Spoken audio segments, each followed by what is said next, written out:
சுகமா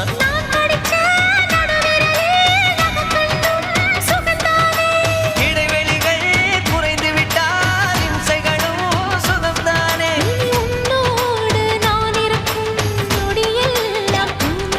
நீ இல்லாமல் நான் நடக்கும் வழியெங்கும் உள்ளிருக்கு அடவெண்ணிலா வெக்குதை புன்னகை புகுதை நம்மை கண்டதாலா